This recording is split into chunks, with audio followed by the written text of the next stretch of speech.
typical Jerome Powell. He doesn't really give us anything exciting. He likes to telegraph things. He's not always, on time when it comes to rate cuts. He was late to the party. Remember transitionary inflation. This time, I thought he had an opportunity to set the stage and be a little more dovish in tone for that September cut, and maybe even give us a July 31st cut. That didn't happen. He kept with the same boring tune, data dependent. The data is trending slowly in the right direction, but not at the speed that they wanted to. I was hoping for a little more. Hi, and welcome to Wealthion. I'm James Conner. Well, here we are in Q3, and the S&P and the NASDAQ continue to make new highs every other day. We're going to start seeing Q2 numbers coming out in earnest here in the coming days and weeks. We also have a Fed meeting coming up on July the 31st, so there's a lot of information to digest. And to help make sense of all this and where the markets might be going, my guest today is Jay Woods, Chief Global Strategist at Freedom Capital Markets.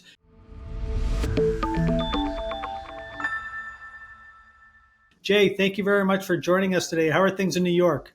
Things are great. Thanks for having me. Yeah, we got a lot of exciting things to look forward to, so I can't wait to talk to you about them.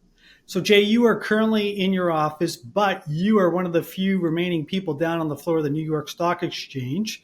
Why don't you give us a little bit of history about that and how many people still work on the floor of the New York Stock Exchange? Been there. I was started in the New York Stock Exchange 32 years ago next week. And there were 5,000 people. It was vibrant, yelling, screaming, auction market. I was a big part of that. And then I was a big part of the evolution, or some people say the de-evolution, as we lost that human element. So I've been able to transition through those times and pivot in my career. But the floor is not what it once was. It's not that vibrant, crazy place, but it still holds a very special place in my heart as my home. And, home to our team down there at Freedom, as well as our team up here on the desk where I'm talking to you from today. The exchange continues to evolve. And unfortunately, because of technology, you don't need 5,000 yelling and screaming people to auction and bid and offer every single share that trades. So we've seen the amount of people, the head count shrink, but those people down there, they still have a valuable role. Having human judgment at point of sale, I think, is the most important thing you can have, especially during turbulent times. So the NYSE is a great showcase for our listed companies and those bells, and it's iconic. But the people that still work there, they have a valuable role, and I don't want to, poo-poo that. I can't believe there was 5,000 people at the peak. If you were to guess, how many people work on the floor now? How many people? I think the floor staff is just about 400. So it's been about a 95% haircut. To put it in perspective, when I was with Goldman Sachs during most of my career, 2000 to 2014, we had 330 employees as market makers. When Goldman left the operation in 2014, you add technology increasing and then a financial crisis. There were major layoffs, and we know what happened with Bear and Lehman Brothers. We went from 330 people down to 15. So I was able to adapt and adjust and change and survive. But now I've been able to pivot, and I get to talk about the market, talk about some of those great experiences, and still get to hang my hat, or in this case, my smock, down and at the trading post down at the New York Stock Exchange. So it's still a great place. Yeah, I used to love going down to the viewer gallery, just watching and observing everything. It was quite exciting. Well, we have to have you down. You have an open invite to come down to the floor, and maybe we do an interview live down there. Great idea. Great idea. So let's start talking about what's happening in the markets. There's a lot going on here in the coming weeks. Jay Powell has been speaking. We have CPI numbers coming out. We also have the banks are going to be the first to report here on Friday. But before we jump into all of that, the first part of this year, the first half of the year, has been remarkable, to say the least. The S&P's up 18%. The NASDAQ was up 20%. What has surprised you the most about the first half of 2024? I don't know if it's a surprise. I'd say the disappointment would be the lack of the breadth expanding. I thought that the Russell would join the party a little bit. We haven't gotten that elusive cut. I didn't think we would have 6. I don't know where that number came from in the beginning of the year. But, the first 5 months of the year, we had 5 different sectors. S&P Select Spider sectors lead, and then technology led again in the 6th. And we've become more of, okay, there are 7 stocks doing most of the heavy lifting, a narrative that we saw in 2023 that I thought we were trying to avoid. And we started avoiding that at the October 27th low last year when the Russell went up a remarkable 27% over 12 weeks time, and then it faded. It hasn't given back any of those gains, but it's still 17% off its high. So unfortunately, we're still being lifted on the shoulders of giants, but those giants are what you want to see lead in a bull market. Technology stocks, innovative stocks. And then you mentioned, and we'll talk about this, the financials. Financials are the third leading sector, up over 10% year to date, and they kick off earnings season, and I'm looking for them to guide and hopefully lift some of the other boats that are stuck in the tide that hasn't taken them up yet either. Yeah, you're right when you were talking about the interest rates and the number of interest rates we were looking for at the beginning of the year. The only other narrative that's gotten more attention this year than AI has been when the Fed is going to cut and how many times they're going to cut. So why don't we go with that? Jerome Powell, he's been very active this week. He's speaking in front of the Senate Banking Committee and also the House Finance Committee. Sounds like his comments have been somewhat positive. He's happy with the slowdown that we're seeing in inflation and also a slowing of the labor market. The June number came in at 4.1%, the highest since November of 2021, believe it or not. So it looks like the economy is slowing down. Well, what are your views on the comments that we've seen from Jerome Powell this week? Yeah, typical Jerome Powell. He doesn't really give us anything exciting. He likes to telegraph things. He's not always on time when it comes to rate cuts. He was late to the party. Remember transitionary inflation. This time, I thought he had an opportunity to set the stage and be a little more dovish in tone for that September cut, and maybe even give us a July 31st cut. That didn't happen. He kept with the same boring tune, data dependent. The data is trending slowly in the right direction, but not at the speed that they wanted to. I was hoping for a little more. And what this event ended up being is what it typically is. It's a semi-annual event where he testifies in front of Congress, and the congressional leaders get their sound bites, like Elizabeth Warren had some great sound bites to send back to her constituents, and they get to yell and scream. They put their political slant on their questions to him, and he dodges every single one masterfully, telling us we're on the right path, things are going right, but he's not going to give us a definitive, we are cutting this time, we are cutting this much. He said, we're on the right path, things are progressing, and we're going to still take it one data point at a time. Boring, but I'll tell you who likes it. The market likes it because we're seeing S&P 500, 38 high, I believe, today, if we can close up when we tape this. So things are going well, and that CPI number, when that comes out, that should shake things up because of all the economic data points over the last 2 years. That's the one that's caused the most volatility. Fed meetings do cause volatility, but nothing like the CPI.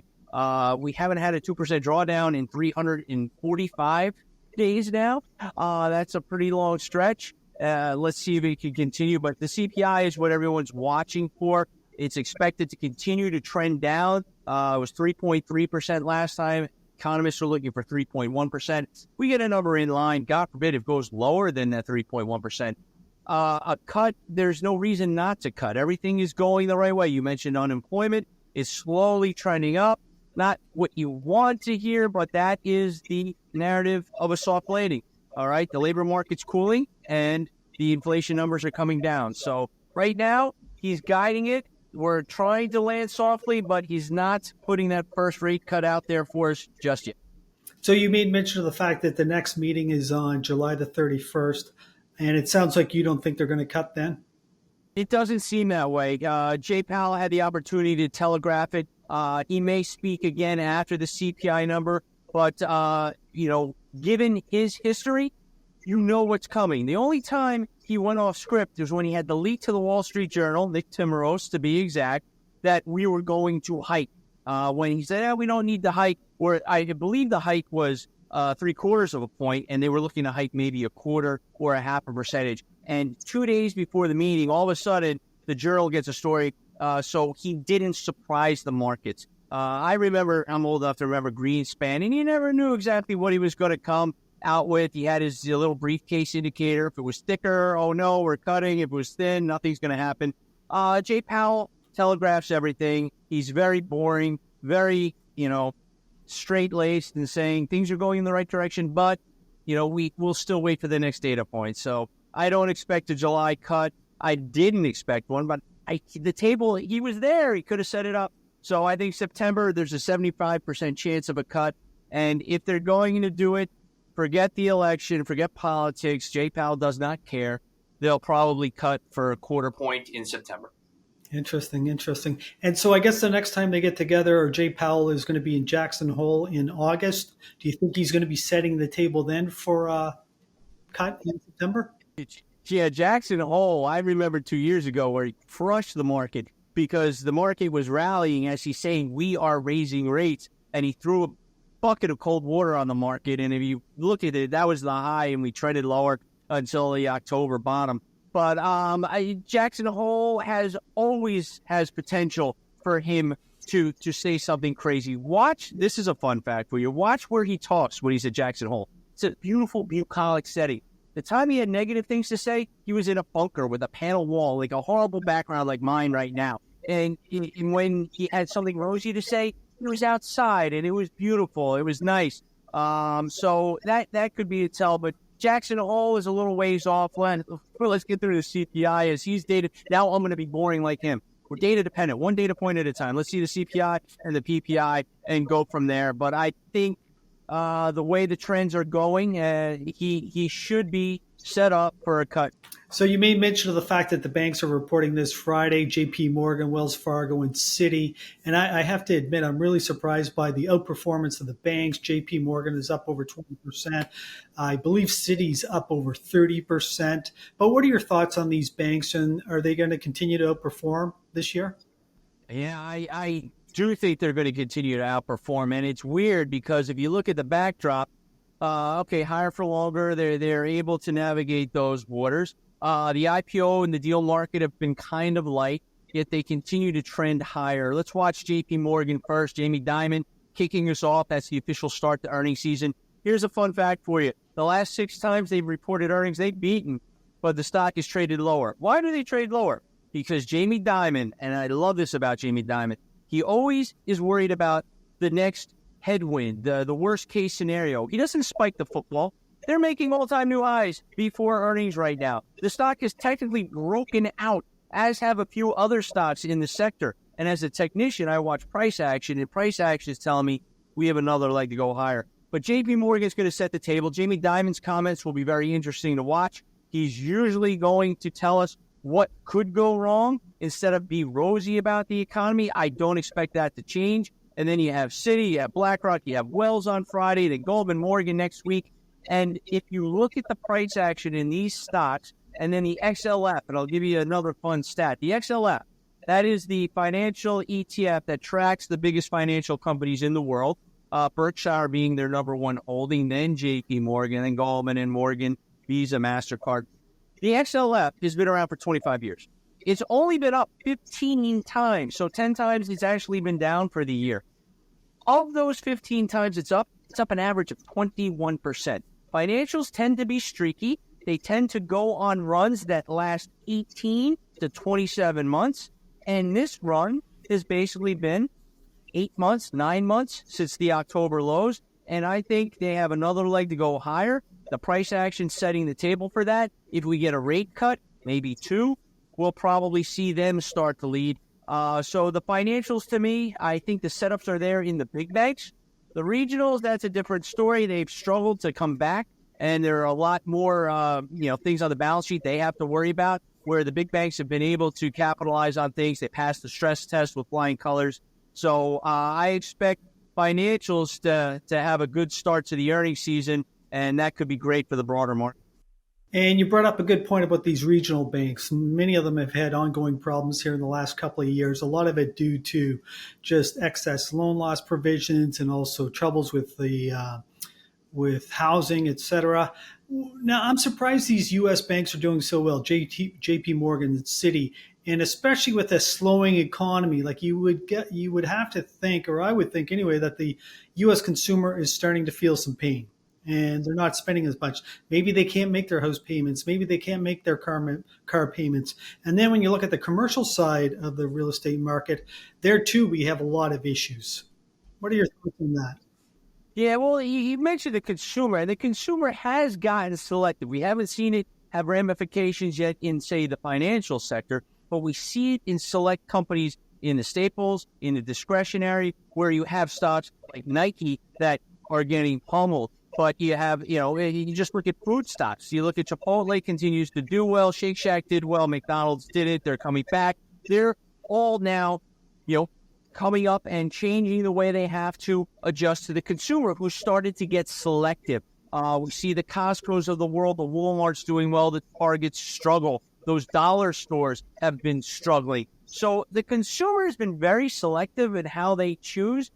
We haven't seen it have that broad approach, but if you were to say the consumer investor, the investor has been selective as far as the financials they choose to be behind, and they believe the big banks are diversified enough to withstand some of the pressures that the regional banks cannot withstand. When you have no refinancing going on because mortgage rates continue to be at these ridiculous levels, commercial loans coming due, that could be a problem for the regionals. And then, of course, we had 3, I think maybe 4 that failed over the last 18 months going back to a year ago, March. And that's still, people still have a recency bias to it, and we haven't seen these banks break back above those levels. PNC is looking very interesting. They're starting to make new highs.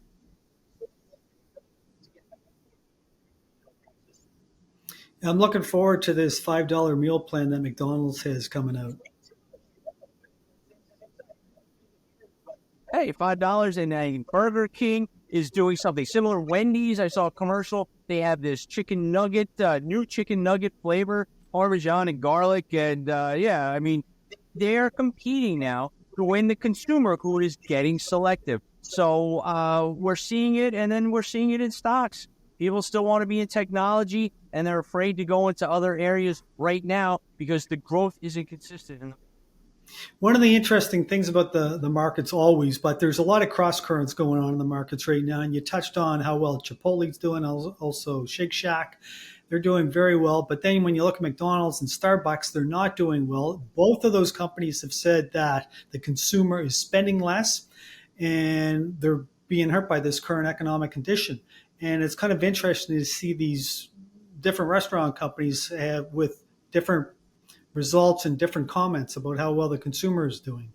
Yeah, without a doubt. And I think Starbucks was the poster child for the beginning of this. I mean, as a New Yorker, you're a Tim Hortons guy, I assume. Mr. Toronto, our Starbucks, we go in there and I'm not paying $6 for my iced coffee. I can go cheaper. And where did we see what stock went up? Dutch Bros, a new coffee chain that went public 2 years ago. That stock's doing all right. So the consumer is, striking back at the Starbucks of the world, of the McDonald's of the world. And now we're seeing it in Nike. And now there's a lot of pressure on the executives at these firms to turn the ship around. And what did Nike do? They're bringing back some old timers to help them out. Starbucks, they always talk about bringing Mr. Schultz back for, I think, the 3rd, 4th time. They may have to shake things up at these companies. And that's all based on a fickle consumer that, during COVID, those prices went up. And now, you know what? We need a little help. So I want to get your thoughts on the broader indices now. The S&P and the NASDAQ, they're doing very well. It's like they're making new highs every day or every other day. What's your sense here in the coming months? Do they continue to grind higher? I think they do, but I think there's some volatile times ahead. All right. First of all, the elephant in the room is the election. And we have in the United States, we are going to have one heck of an election. It's already off to a glorious start. We still don't know who the final candidate may be on the Democratic side. Hey, we don't even know if the Republican candidate may make it. It looks like he will. But during election cycles, you will get pockets of volatility heading into that election. But once you get to the election, you tend to finish the year strongly. The 4th quarter in an election cycle, we get a decision. We get decisiveness. Let's go back to 2016 in the U.S., controversial election.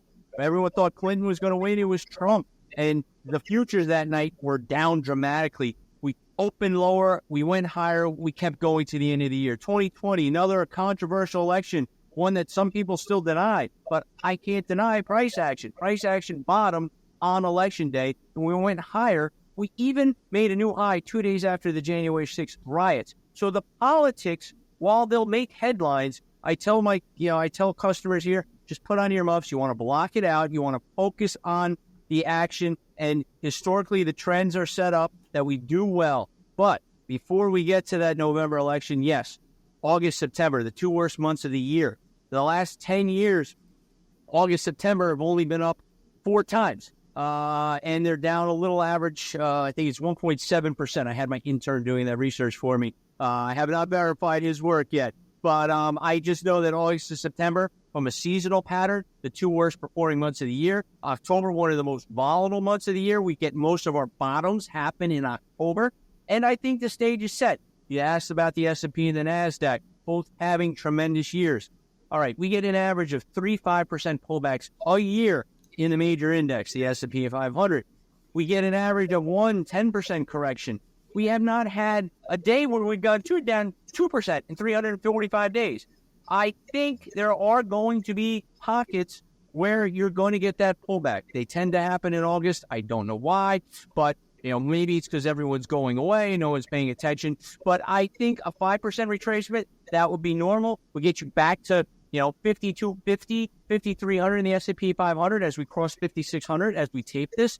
That will sound dramatic, it will make headlines, but as someone that follows long-term patterns and long-term trends, these are normal occurrences. But when it happens with the backdrop of political rhetoric, then it takes on new headlines. But I think we are going to see some earnings guide us, and people will be selective of where we go.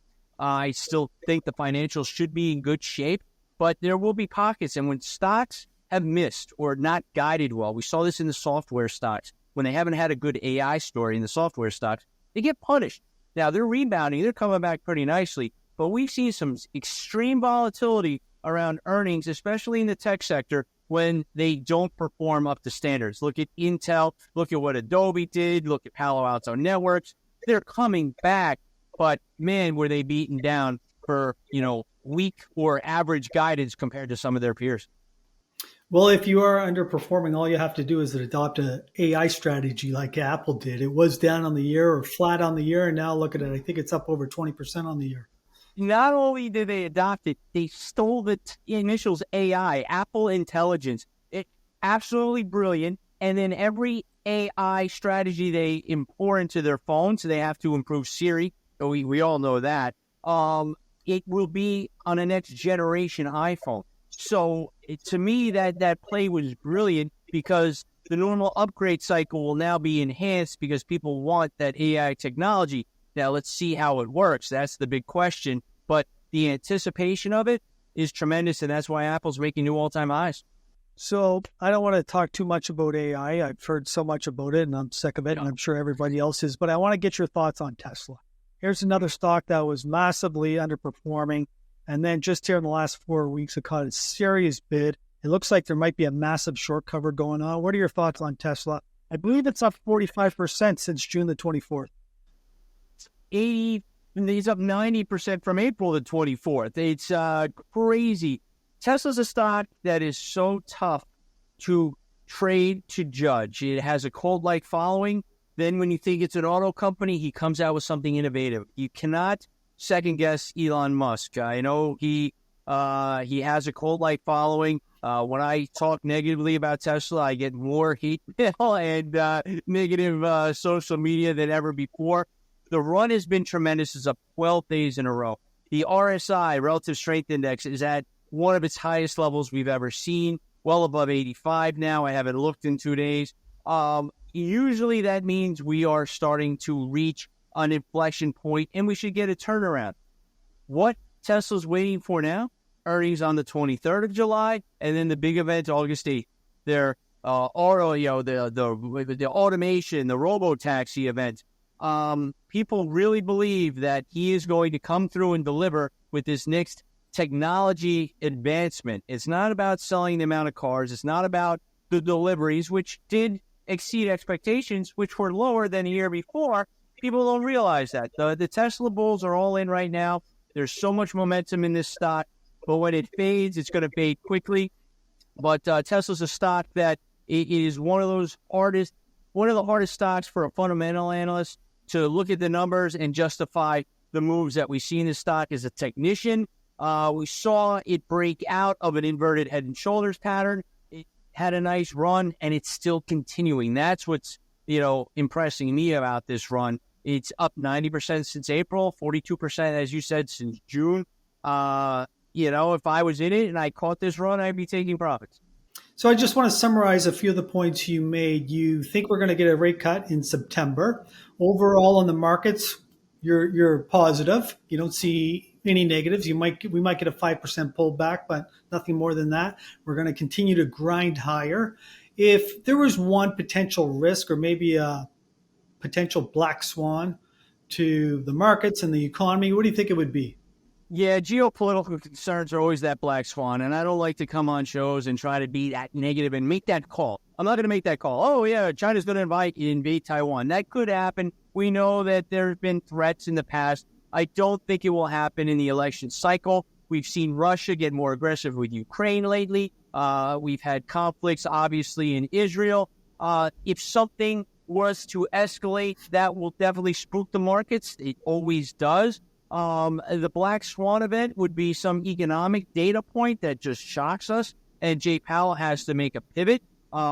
He could be too late to cut rates, and unemployment all of a sudden starts to surge a little more than expected. That could cause some fear in the markets, because usually when you cut, you're cutting for a negative reason, and you're not cutting at all-time highs. But given the setup we're in, a small cut, we had the highest amount of rate raises in the shortest period of time in our history. So a cut would be normal to me, but the swan event would be a huge spike in unemployment we didn't see coming, some geopolitical event. But I don't think the election is setting us up for any major surprise. Even if Biden was not to be the candidate, the market may move on that news, but I don't think it matters. What you want to watch for when you're watching the election are specific sectors. What sectors will do well under Trump? What sectors won't? In fact, I think Tesla could be a Donald Trump proxy, because his relationship with Elon Musk has gotten to a point where they're pretty chummy and they're going to try to work together. I don't know how DJT and Twitter will jive together if he makes it back to the White House. But overall, there are going to be positives for each administration, and we got to see, and I'll do a deeper dive as we get closer to the election, what sectors will benefit. I think you're going to see defense stocks do well under a Trump administration. People think energy stocks, they didn't the last time. I'm not going to fall for it this time. And a stock like Tesla, and people, you look at the CEOs that he has good relationships with. I think the financial industry will do well under Trump. Deregulation, you'll see more deals. You won't see people blocking a JetBlue and a Spirit deal under a Trump administration. Under a Biden administration, watch the infrastructure stocks, the industrial stocks. He has put a lot of money into that. I think he'll continue that path going forward. Now, you touched on energy, and I want to get your thoughts on that, because it's been hanging around this $80 level, which is quite surprising in my mind, given what's going on in the Middle East, and just this time of year, typically the oil price goes higher as we head into the summer months, but it really hasn't been. What are your thoughts on oil? Do you think it stays around this $70 to $80 range, or is there a threat that it might go to $100? Yeah, I think it stays in this range. The things that should have taken us higher have not. Any geopolitical concern will get an intraday move or a couple day move, and then we fade right back in.